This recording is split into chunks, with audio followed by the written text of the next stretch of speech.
The Sinking Seahorse Mystery. English teacher Detective Simon Sharkisle usually teaches at Seaside Academy. But whenever a mystery surfaces, people ask for his help. The Tokyo Blue Reef Aquarium was unusually busy for a weekday night. Though the event was officially called Mysteries of the Deep, most visitors had come to see the rare seahorse pair believed to be on the verge of mating. The male seahorse's unique role in carrying the eggs had made the pair a small sensation in the aquarium world. At exactly 7:34 p.m., the lights went out, and the life support filters stopped. The aquarium fell into complete darkness. Visitors pulled out their phones and turned on flashlights. In the dim light, one of the seahorses could be seen sinking slowly to the bottom of the tank. To the untrained eye, the pair looked identical in the dim tanks. Only aquarists could quickly tell the male by his brood pouch.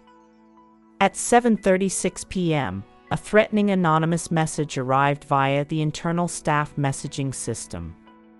Cancel the breeding showcase by 10 p.m., or the second one sinks too. Simon Sharkisle, an English teacher visiting with his son Natsuki, sensed this was no ordinary blackout. He quickly called Inspector Grace Yoshiko, who arrived minutes later.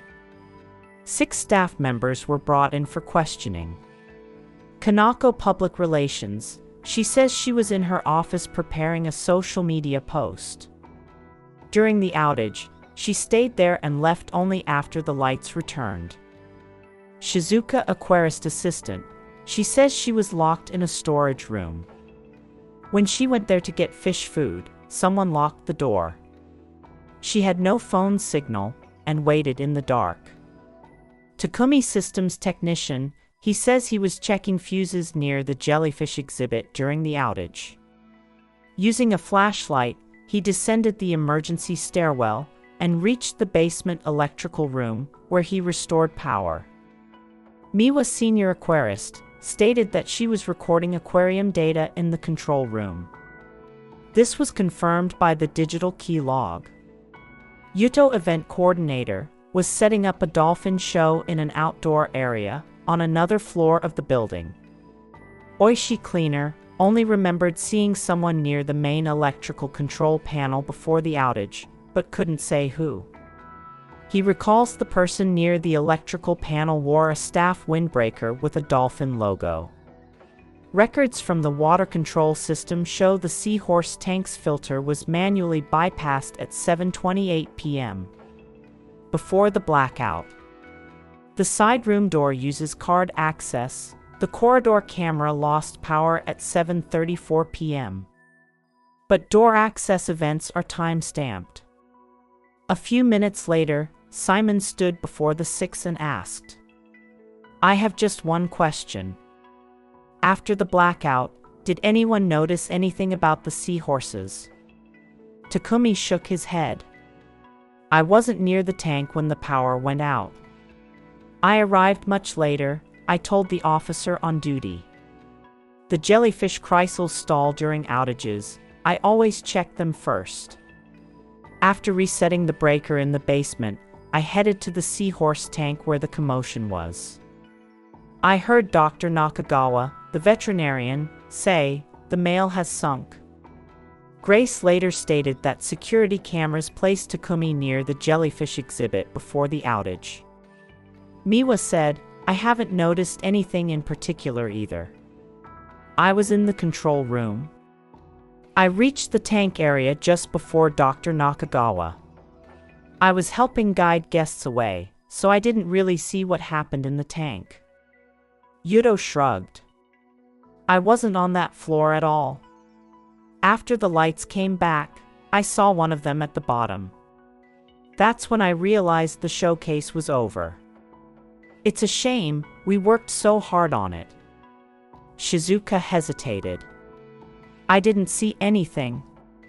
I was stuck in the storage room. No phone signal. I was really scared. I kept knocking, but no one came." A floor warden later reported hearing persistent knocking from that corridor and radioed security, then continued guiding visitors as a priority. Security later noted the storage room latch can be locked from the outside. Kanako said, "I was in my office the whole time. I didn't see anything either. But I messaged Shizuka. I was worried about the male seahorse. I still have the message here." But she wouldn't have been able to see anything. She shows a 7:35 p.m. message to Shizuka. "Is the male okay?" Grace glanced at Simon. He said nothing. Then Simon asked, "Who among you is able to operate the water control systems?" "Kanako, me? Not a chance. I'm just PR. Fish stuff is not my area." "Shizuka, I can. I work in animal care. But I was locked in, no way I could touch anything." "Takumi, I can operate the system, but I was busy at the jellyfish area the whole time." "Miwa, of course I can. But it can only be done from the side room near the seahorse tank, not the control room." "Yudo, I'm all about dolphins, so I don't know anything about control devices. I don't know how to do it. Oishi, my job is cleaning. Please don't ask me about the machines." At that moment, Natsuki tugged on Simon's sleeve. "Daddy, look. These seahorse magnets you bought me, if you put them together, there's a little heart in the middle." Simon smiled gently. "That's right. Tonight's seahorses were one pair."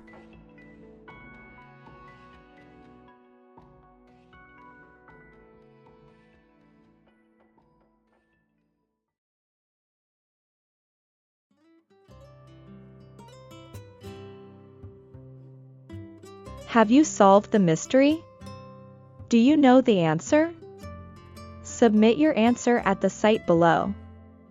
Scan the QR code on the screen or use the link in the video description to send it in.